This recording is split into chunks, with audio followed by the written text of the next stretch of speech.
Si estaba usted anoche ahí se acordaría que nos habían dado bien palpero en la Morcuera, pero muchísimo. Bueno, pues con el recuerdo de ese desastre todavía fresco, murió el rey Ordoño en el año 866. Le sucedió su hijo Alfonso, que iba a reinar como Alfonso III.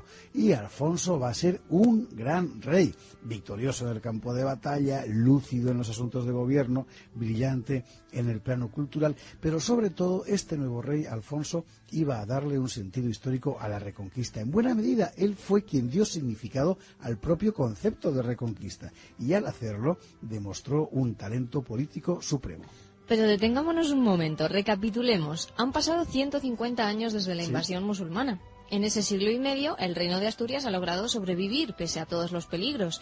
No vendrá mal repasar ahora cómo estaba la situación geográfica y política para tomar conciencia del panorama que esperaba al nuevo rey. Vamos a verlo. Vamos a verlo, sí, muy rápidamente. Pues en el norte cantábrico estaba el Reino de Asturias. De Galicia hasta Vizcaya habían empezado a bajar la cordillera, se había bajado hasta la línea, no el Duero todavía, pero casi por debajo del Duero. Tierra de nadie por la que disputaban militarmente cristianos y moros, pero los moros tampoco tenían allí su espacio político. Ellos estaban sobre todo al sur del sistema central y del Tajo.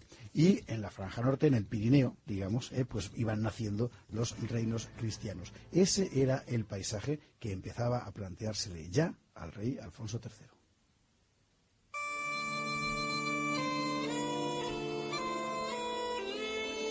Con ese paisaje, las vías naturales de proyección del Reino de Asturias hacia el sur se alineaban en tres ejes muy concretos. Uno, la franja atlántica, sobre el norte de lo que hoy es Portugal.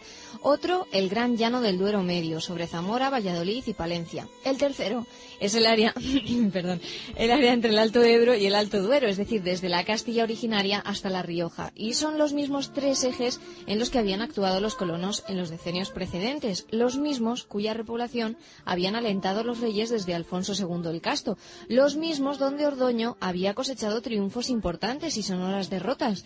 Ahora, con Alfonso III, en ellos se centrará de nuevo la fuerza expansiva de la España cantábrica. En esos tres ejes. Bueno, la fuerza expansiva. Es que es muy importante ver una cosa. De todo ese conglomerado de reinos, señoríos y cristianos, y condados, tanto cristianos como moros, que era la península, la sociedad más expansiva y dinámica era sin ninguna duda la del Reino de Asturias.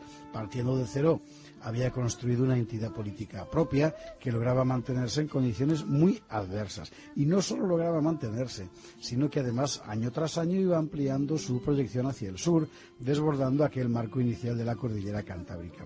Al-Ándalus era más rico, es verdad, pero su sociedad estaba más estancada y de hecho Córdoba no va a dejar de importar personas tanto de África como de Europa y frecuentemente en condiciones de esclavitud para llenar sus campos y sus ejércitos.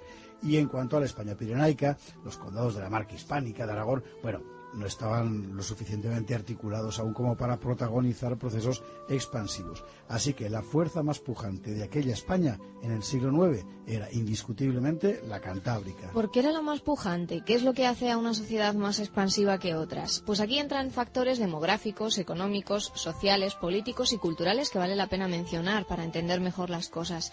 En el caso del Reino de Asturias, no cabe duda de que existía un dinamismo demográfico expansivo. Cada vez había más población en un territorio que se iba quedando pequeño. En consecuencia, era lógico esperar que ese excedente de población buscara un espacio en nuevas tierras. La reconquista inicial fue en buena medida fruto directo de una circunstancia demográfica. Y además, ese impulso demográfico venía favorecido por factores de tipo social. Y es lo siguiente, aquí lo hemos explicado varias veces, los colonos de las nuevas tierras, la gente que se atrevía a dar el salto, gozaba de un estatuto socioeconómico muy favorable, que se traducía en libertades tanto individuales como colectivas. Porque en las comarcas de origen, lo mismo en Asturias que en Cantabria o en Galicia, el régimen de vida esencialmente era señorial, es decir, lo que se había heredado de Roma y de los godos. Unos tenían la tierra y otros, la mayoría, la trabajaban, sujetos además a la tierra. Pero en estas nuevas tierras, las tierras de la repoblación, de la reconquista, las cosas cambian. Sigue habiendo señores, sigue habiendo siervos, pero los lazos son más fluidos, el número de pequeños propietarios aumenta, crecen las oportunidades para todos, así que había razones para intentar la aventura. ¿Estamos pues ante un fenómeno que puede explicarse por causas únicamente económicas y sociales? No, y esto es fundamental. Desde principios del siglo IX estamos viendo que quienes acuden a las nuevas tierras repobladas, reconquistadas, No son solo los cántabros, vascones o bercianos empujados al sur por la presión demográfica, sino también los mozárabes, los cristianos de Al-Ándalus, que buscan en el norte una vida mejor. La creciente intolerancia religiosa del Emirato daba razones para huir, pero aún así la aventura no era sencilla. Había que dejar atrás un territorio organizado por un poder implacable, cruzar anchos espacios llenos de peligros, asentarse en tierras donde los recién llegados al fin y al cabo no dejaban de ser forasteros. Entonces, ¿por qué huían los mozárabes al norte? ¿Por qué creían que allí encontrarían una vida mejor? Sin duda porque veían en el Reino de Asturias una alternativa al Emirato. ¿Y por qué veían una alternativa? Porque el Reino de Asturias simbolizaba la cruz, el orden cristiano, frente al orden musulmán.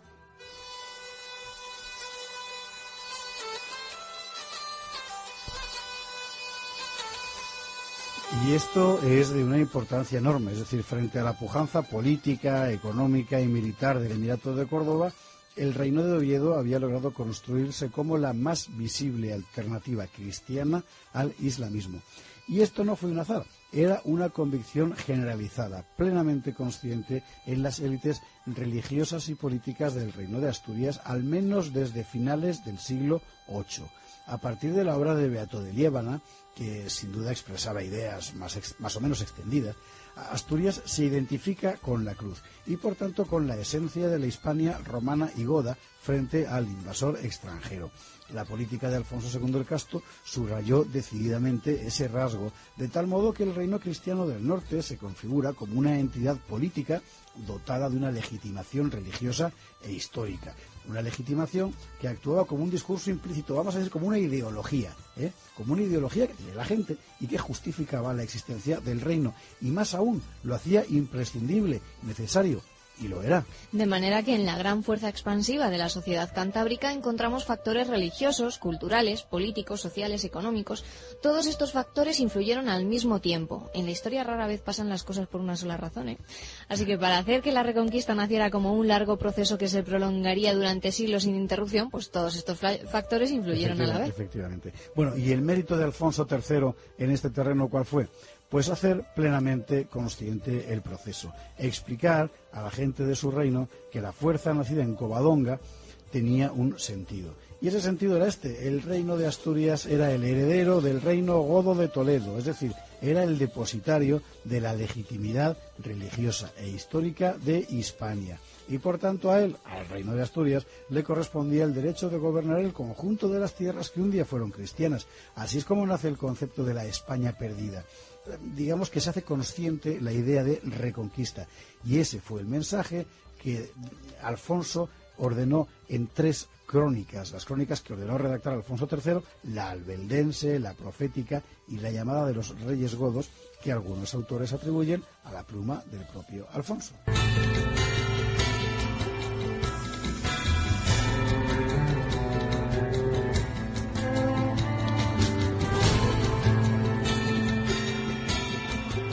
Bueno, todas estas ideas seguramente no las inventó Alfonso III, venían circulando sin duda en el reino desde tiempo atrás y hay razones para pensar que eran asumidas como algo natural por la gente del reino. Por eso los mozárabes afluían hacia el norte y por eso los colonos mantenían su constante proyección hacia el sur.